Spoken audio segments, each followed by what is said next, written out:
നമ്മൾ air passages എന്താണെന്ന് നോക്കി, ബേർഡ്സിൻ്റെ ലങ്സിൻ്റെ പെക്യൂലിയറിറ്റി എന്താണെന്ന് നോക്കി.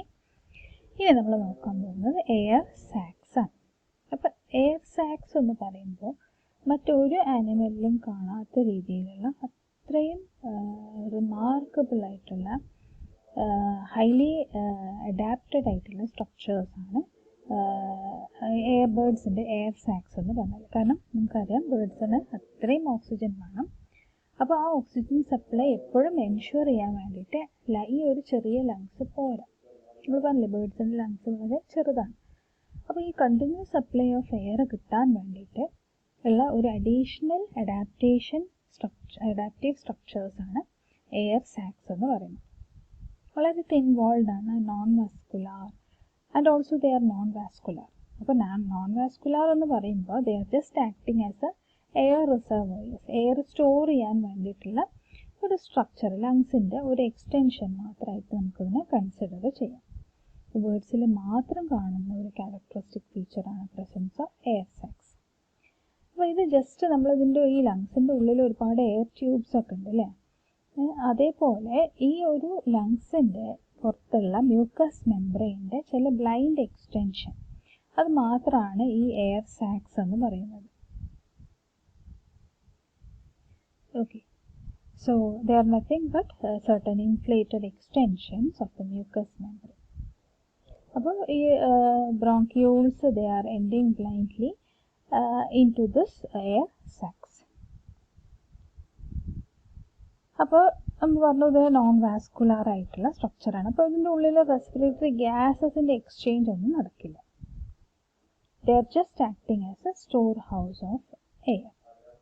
ഇനി ഈ ലങ്സിലേക്ക് തുറക്കുന്ന എയർ സാക്സ് തുറക്കുന്നത് ത്രൂ സർട്ടൻ സ്മോളർ ഓപ്പണിങ്സ്, അതിനാണ് നമ്മൾ ഓസ്റ്റിയ എന്ന് പറയുന്നത്. അപ്പോൾ ഓസ്റ്റിയ വഴിയാണ് എയർ സാക്സ് ലങ്സിലേക്ക് തുറക്കുന്നത്. So that opening they are called as ostia. ഇനി പീജിയൻ്റെ കേസ് നോക്കിക്കഴിഞ്ഞാൽ 9 എയർ സാക്സ് കാണും. 9 എയർ സാക്സ് ആണ്.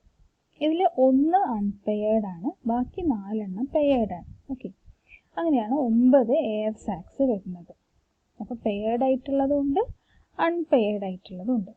ഇനി അൺപെയർഡ് ആയിട്ടുള്ളത് ഒരെണ്ണേ ഉള്ളൂ, അതാണ് ഇന്റർക്ലാവിക്കുലാർ എയർ സാക്ക് എന്ന് പറയുന്നത്.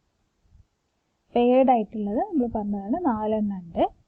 Cervical, anterior thoracic air sac, posterior thoracic air sac, abdominal air sac. ഇതിൽ പോസ്റ്റീരിയർ thoracic എയർ സാക്കും അതേപോലെ അബ്ഡോമിനൽ എയർ സാക്കും ഇത് ഇൻസ്പിരേഷൻ, അതായത് എയർ ഉള്ളിലേക്ക് എടുക്കുമ്പോൾ ഇൻസ്പിരേഷൻ സമയത്താണ് ഇതിൻ്റെ ഉള്ളിൽ എയർ നിറയുന്നത്. അതുകൊണ്ട് ഈ 2 എണ്ണത്തിന് നമ്മൾ ഇൻസ്പിരേറ്ററി എയർ സാക്സ് എന്ന് പറയും. ബാക്കിയുള്ള എയർ സാക്സ് അത് എക്സ്പിരേഷൻ നടക്കുമ്പോഴാണ് അതിൻ്റെ ഉള്ളിൽ എയർ നിറയുന്നത്. അതുകൊണ്ടാണ് ഇതിനെ എക്സ്പിരേറ്ററി എയർ സാക്സ് എന്ന് പറയുന്നത്. ഓർത്ത് വയ്ക്കുക, കാരണം ഓരോന്നിനും അതിൻ്റേതായിട്ടുള്ള സിഗ്നിഫിക്കൻസ് ഉണ്ട്, അതിൻ്റേതായിട്ടുള്ള ഫങ്ഷൻ ഉണ്ട്.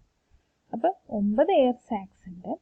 ഇതിൽ 4 ഇൻസ്പിരേഷൻ്റെ സമയത്ത് നിറയുന്നതാണ്, ബാക്കി 5 എക്സ്പിരേഷൻ്റെ സമയത്താണ് നിറയാറ്. അതുകൊണ്ട് ഈ 4 നമ്മൾ ഇൻസ്പിരേറ്ററി എയർ സാക്ക് എന്നും ബാക്കിയുള്ള എയർ സാക്കുകളെ നമ്മൾ എക്സ്പിരേറ്ററി എയർ സാക്സ് എന്നും വിളിക്കും.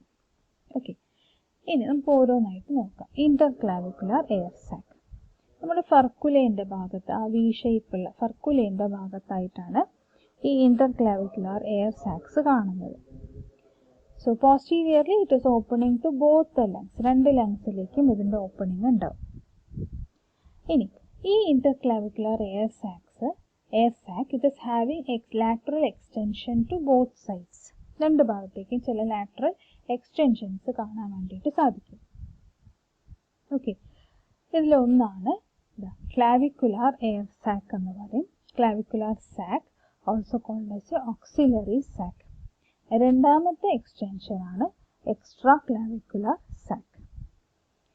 ഇനി ഇതിലെ ഈ clavicular sac it is extending to the armpit region, while the extraclavicular sac it is extending to the humerus bone. അങ്ങനെ ഹ്യൂമറസിൻ്റെ അവിടെ എത്തി ഹ്യൂമറസിൻ്റെ ഉള്ളിലേക്ക് ചെറുതായിട്ടൊന്ന് എക്സ്റ്റെൻഡ് ചെയ്യും. ഈ ഭാഗത്തിന് നമ്മൾ ഹ്യൂമറൽ സാക്ക് എന്നാണ് പറയുന്നത്. നമ്മൾ പറഞ്ഞില്ലേ ന്യൂമാറ്റിക് ബോൺസ് ആണ്, ബോൺസിൻ്റെ ഉള്ളിലും എയർ ഉണ്ടാവും അല്ലേ, എയർ സാക്സ് ഉണ്ടാവും. അപ്പോൾ അങ്ങനെ ഇത് ബോണിൻ്റെ ഉള്ളിലേക്കുള്ള എയർ പോകുന്നത് ഈ ഇതിൻ്റെ ഉള്ളിൽ കൂടെയാണ്. ഓക്കെ, അപ്പോൾ ഇന്റർക്ലാവിക്കുലർ എയർ സാക്ക്. അതിന് 2 ലാറ്ററൽ എക്സ്റ്റൻഷൻ 2 സൈഡിലേക്കുണ്ട്. ഒന്ന് ക്ലാവിക്കുലർ, ഒന്ന് extra clavicular. It continues to the humerus as a humeral air sac. ഇനി അടുത്തത് സർവൈക്കൽ എയർ സാക്കാണ്. ഓക്കെ, ഒരു പെയർ ഉണ്ട്, മീൻസ് 2 ഉണ്ടാവും 2 സൈഡിലും. on each and it opens to each respective lungs. So they are seen at the base of the neck, just below the vertebral column.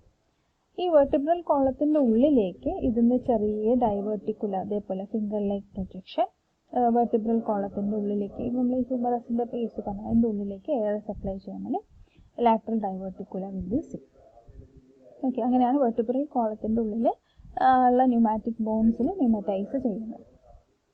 ഇനി anterior തൊറാസിക്കും posterior തൊറാസിക്കും paired തന്നെയാണ്, extending from the sides of the lungs.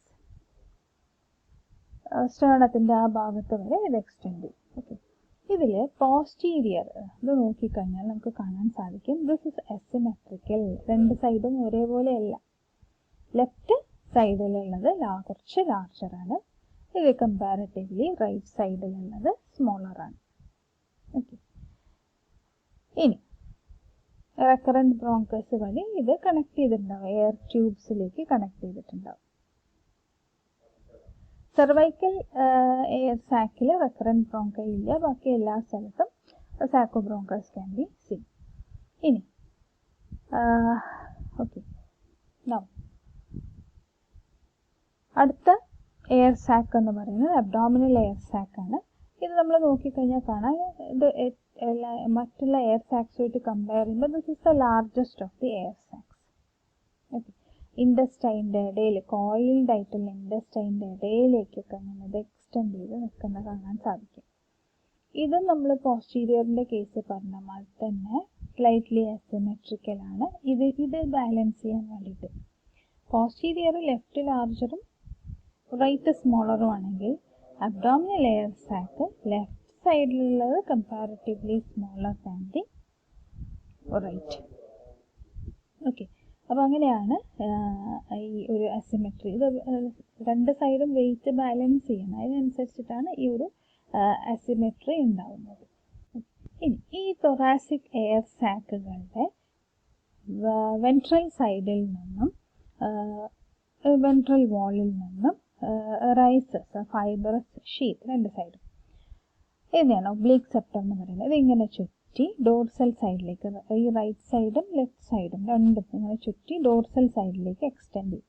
Okay, pericardium വരെയൊക്കെ ഈ ഭാഗത്ത് extend ചെയ്തിട്ടുണ്ടാകും, പിന്നെ അങ്ങനെ ഡോർസൽ സൈഡ് ചുറ്റി പോയിട്ട് അപ്പോൾ ഇതെന്ത് ചെയ്യുന്നത് ചെസ്റ്റ് ക്യാവിറ്റിനെ 2 ആക്കിയിട്ട് ഡിവൈഡ് ചെയ്യും. ഒന്ന് ഈ ലങ്സും എയർ സാക്സും ഒക്കെ ഉള്ള ഭാഗം, ഇതിൻ്റെ മുകളിലുള്ള ഭാഗം എന്ന് പറയുന്നത് ഹാർട്ട്, ലിവർ, സ്റ്റൊമക്ക് അങ്ങനെ ഉള്ള അബ്ഡോമിനൽ എയർ സാക്സ് ഒക്കെ ഉള്ള ഭാഗം. അപ്പോൾ ഇത് ശരിക്കും നമ്മുടെ ഒരു മമ്മേലിയൻ ഡയഫ്രം ആയിട്ടൊന്നും കൺസിഡർ ചെയ്യാൻ പറ്റില്ല. ഏകദേശം അതേപോലെയുള്ളൊരു സ്ട്രക്ചറാണ്. പക്ഷേ ഡയഫ്രം ശരിക്കും നമുക്ക് റെസ്പിറേഷന് സഹായിക്കുന്ന ഒരു സ്ട്രക്ചറാണ്. അതേമാതിരി റെസ്പിറേറ്ററി റോളൊന്നും ഇതിനില്ല, ജസ്റ്റ് ക്യാവിറ്റീനെ ഒന്ന് ഡിവൈഡ് ചെയ്യുന്നത് മാത്രമേ ഉള്ളൂ. അപ്പോൾ ഇതാണ് ബേർഡ്സിൻ്റെ എയർ സാക്സ് ആയിട്ട് വരുന്നത്.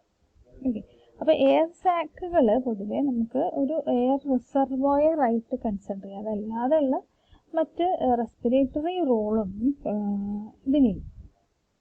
അത് കൂടാതെ ഇത് ഫുള്ളി ഇങ്ങനെ ബലൂണിൽ കാറ്റ് നിറച്ച മാതിരി കിടക്കുന്ന സമയത്ത്, ഇത്രയും എയർ ഇതിൽ കിടക്കുന്ന സമയത്ത് നോർമലി ബേർഡ്സിൻ്റെ വെയിറ്റ് കുറയ്ക്കാൻ ഒരു പ്രധാനപ്പെട്ട റോള് ഈ എയർ സാക്സിനുണ്ട്. Okay, so the can reduce the specific gravity, thereby decreases the weight of the body. അതായത് ബോഡിയുടെ ലൈറ്റ്നെസ് കൂട്ടും, ബോയൻസി കൂട്ടും. ഇപ്പോൾ ഫ്ലൈറ്റിന് ഒരു അഡാപ്റ്റേഷൻ ആണ് ഈ ഒരു എയർ ഫിൽഡ് എയർ സാക്സ് എന്ന് പറയുന്നത്. ആക്സസറി ബ്രീത്തിങ് ഓർഗനായിട്ട് കൺസിഡർ ചെയ്യാം, പക്ഷെ കൃത്യമായിട്ടുള്ള റെസ്പിറേറ്ററി സർഫസസ് ഒന്നുമില്ല, എയർ സ്റ്റോറിങ് സ്ട്രക്ചർ ആയതുകൊണ്ട് തന്നെ. വേറൊരു ഫങ്ഷൻ എന്ന് പറയുന്നത് ഇത് ഈ എയർ ട്രാക്ക് അല്ലേ, ഇതിൽ നമ്മുടെ സിറിങ്സ് ഉണ്ട് അല്ലേ. അപ്പോൾ ഈ സിറിങ്സിൽ സൗണ്ട് പ്രൊഡ്യൂസിങ് ഓർഗനാണ്. അപ്പോൾ ഇതിൻ്റെ ഉള്ളിൽ കൂടെ പോകുന്ന എയറിൻ്റെ ഫ്ലോ ആണ് പിച്ചിനെ കൺട്രോൾ ചെയ്യുന്നത്. ഓക്കെ, അപ്പോൾ ഒരു റെസൊനേറ്ററായിട്ട് ആക്ട് ചെയ്യാൻ വേണ്ടിയിട്ട് സഹായിക്കും, സൗണ്ട് കൂട്ടുകയോ കുറയ്ക്കാനൊക്കെ വേണ്ടിയിട്ട്. പിന്നെ ഫ്ലൈറ്റ് മസിൽസിൻ്റെ ഇടയിൽ കൂടെയൊക്കെയാണ് ഈ സാധനം എയർ സാക്സ് കിടക്കുന്നത് അല്ലേ. അപ്പം മസിൽസിൻ്റെ ഫ്രിക്ഷൻ കുറയ്ക്കാൻ വേണ്ടിയിട്ട്, ഫ്ലൈറ്റ് മസിൽസിൻ്റെ ഫ്രിക്ഷൻ കുറയ്ക്കാൻ വേണ്ടിയിട്ട് സഹായിക്കുന്നുണ്ട്. പിന്നെ ഒരു ഇൻറ്റേർണൽ പെർസ്പിറേറ്ററി സർഫസ് ആയിട്ട് ടെമ്പറേച്ചർ റെഗുലേഷന് വേണ്ടിയിട്ട് ഒരു ആക്സസറി സ്ട്രക്ചറായിട്ട് ഇത് ആക്ട് ചെയ്യും. അപ്പോൾ ഫ്ലൈറ്റ് എന്ന് പറയുമ്പോൾ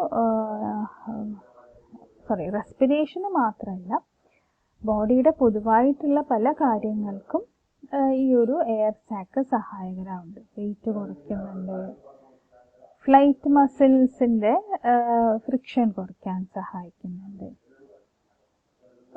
പിന്നെ ഒരു റെസൊനേറ്ററായിട്ട് ആക്ട് ചെയ്യുന്നത്, പിച്ച് കൺട്രോളറായിട്ട്. അപ്പോൾ അങ്ങനെ ഇൻറ്റേർണൽ പെർസ്പിറേഷൻ കൺട്രോൾ ചെയ്യുന്നു. സ്വെറ്റ് ഗ്ലാൻസ് ഒന്നും ഇല്ല, അപ്പോൾ ഒരു തെർമൽ റെഗുലേഷന് ഇവർ സഹായിക്കും. അപ്പോൾ ഒരുപാട് മേജർ ഫങ്ഷൻസ് അല്ലെങ്കിൽ റോളുണ്ട് ഇത് എയർ സാക്കിന്. അപ്പോൾ എയർ സ്റ്റോറിങ് മാത്രമല്ല, റെസ്പിറേഷനിലുള്ള റോള് മാത്രമല്ല, മറ്റൊരുപാട് ഒരു ഫ്ലൈയിങ് മോഡ് ഓഫ് ലൈഫിനെ എയ്ഡ് ചെയ്യാൻ വേണ്ടിയിട്ടുള്ള ഒരുപാട് സഹായങ്ങൾ ഈ എയർ സാക്സ് ബേർഡ്സിന് നൽകുന്നുണ്ട്. അപ്പോൾ നമ്മളിപ്പോൾ റെസ്പിറേറ്ററി സ്ട്രക്ചേഴ്സ് നമ്മളെല്ലാം പറഞ്ഞു കഴിഞ്ഞു അല്ലേ. എന്തൊക്കെ പറഞ്ഞു? നമ്മൾ എയർ ട്രാക്ക്, പാസേജസ് പറഞ്ഞു, ലങ്സ്, അതിൻ്റെ സ്ട്രക്ചർ, അതിൻ്റെ ഉള്ളിലുള്ള സംഭവങ്ങളൊക്കെ പറഞ്ഞു. പിന്നെ എയർ സാക്സ് ഓരോന്നും അതിൻ്റെ സ്ട്രക്ചർ, അതിൻ്റെ ഇമ്പോർട്ടൻസ്, ഇതൊക്കെ നമ്മൾ പറഞ്ഞു. ഓക്കെ, ഇനി നമുക്ക് നോക്കാനുള്ളത് the mechanism of respiration. Mechanism പറയുന്ന സമയത്ത് രണ്ട് രീതിയിൽ നമുക്ക്, അല്ലെങ്കിൽ രണ്ട് സ്റ്റേജസ് ആയിട്ട് റെസ്പിറേറ്ററി മെക്കാനിസത്തിനെ ഡിവൈഡ് ചെയ്യാം അല്ല. കാരണം ബ്രീത്തിങ് നടക്കുന്നത് രണ്ട് സ്റ്റേജ് ആയിട്ടാണ്, ഇൻസ്പിറേഷനും എക്സ്പിറേഷൻ. അപ്പോൾ മെക്കാനിസം അതിനനുസരിച്ചിട്ട് വ്യത്യാസമുണ്ട്. ഓക്കെ, അപ്പോൾ അത് നമുക്ക് അടുത്ത വീഡിയോയിൽ എങ്ങനെയാണ് how the respiration occurs, what is the mechanism of respiration in birds. അതൊരു പെക്യുലിയർ മോഡ് ഓഫ് മെക്കാനിസം ആണ്. കാരണം ഇത്രയും ഒരു മറ്റ് ആനിമൽസിലൊന്നും കാണാത്ത രീതിയിലുള്ള റെസ്പിറേറ്ററി സ്ട്രക്ചർ ആയതുകൊണ്ട് തന്നെ the mechanism is also entirely different. Okay, അതാണ് നമ്മൾ ഇനി അടുത്ത വീഡിയോയിൽ നോക്കാൻ പോകുന്നത്.